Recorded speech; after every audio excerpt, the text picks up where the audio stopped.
يا مساء الفل، كفتة داوود باشا. تعالوا نعملها بطريقة سهلة خالص وبسيطة.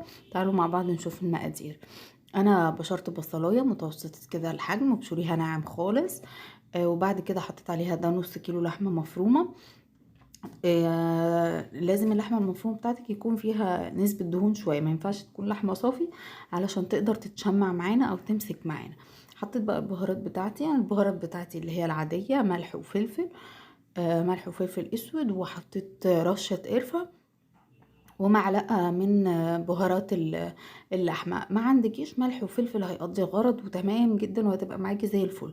وافضلي بقى اعجني فيها كده ويمين وشمال لغاية لما لونها يبتدي يفتح معانا. يعني بصوا لون اللحمة هنا احمر في الفيديو اللي بعديه.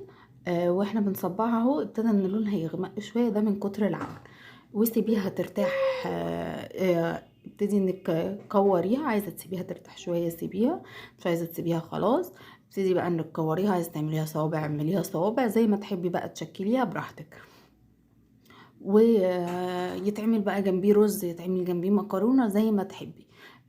وفي طاسه، لو عندك طاسه غويطه او حاجه. انا ما كانش عندي طاسه غويطه. عملتها في حله، حطيت معلقه زيت ومعلقه زبده. ممكن تقلي بزيت بس وممكن تقلي بزبده بس، اللي انت حابه. وبعد كده ابتديت ان انا احط الكفته بتاعتي بعد ما ريحتها حوالي ربع ساعه ولا حاجه. وابتديت ان هي تاخد لون كده معايا، ابتديت ان انا اقلبها. خلوا بالكم ان هي ما بتبقاش كامله السوا. حطيت الكميه بتاعتي طبعا كلها. وفي نفس المكان اللي حمرت فيه الكفته نزلت بقى بفص فص كده حلو من الثوم. ما تخافوش، ده مش حرق يعني، ده الحاجات بتاعت اللحمه اللي نزلت. وابتديت ان انا انزل بقى بمعلقه معجون طماطم او صلصه طماطم، وكنت ضاربه حوالي طماطميتين في الخلاط. ابتديت برضو ان انا اضيفهم عليهم، وحطي معاهم ربع كوبايه ميه. يعني انا سبت بس الصلصه تاخد لون هنا شويه، وبعد كده قمت ضايفه الطماطم بتاعتي. مقدار الصلصه بقى بتاعتك زي ما تحبي، عايزاها تكون كتيره كده وبتحبي الصلصه كتيره ماشي، عايزاها تكون بصلصه قليله بدمع قليله براحتك. سيبيها بس تتسبك شويه، الصلصه تغلي كده غلوتين. انا كان عندي بطاطسايه، حبيت ان انا احط معاها بطاطس. مش عايزه تحطي بطاطس ما تحطيش.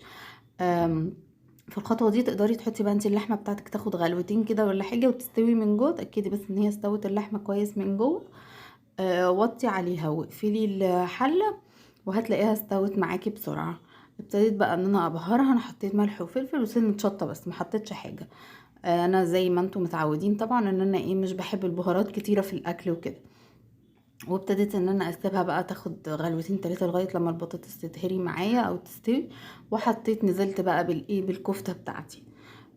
نزلت بيها كده واديتها تقلبتين، وسبتها حوالي 10 دقايق بكتير قوي او ربع ساعه كانت استوت معايا. كنت مغطيه الحله ومغطيه عليها خالص، وسبتها بقى براحتها علشان اتاكد ان هي استوت من جوه. زي ما قلت لكم بقى نعملها جنب رز بالشعريه، جنب مكرونه، جنب اي حاجه تنفع تاكلوها كده بالعيش في سندوتشات.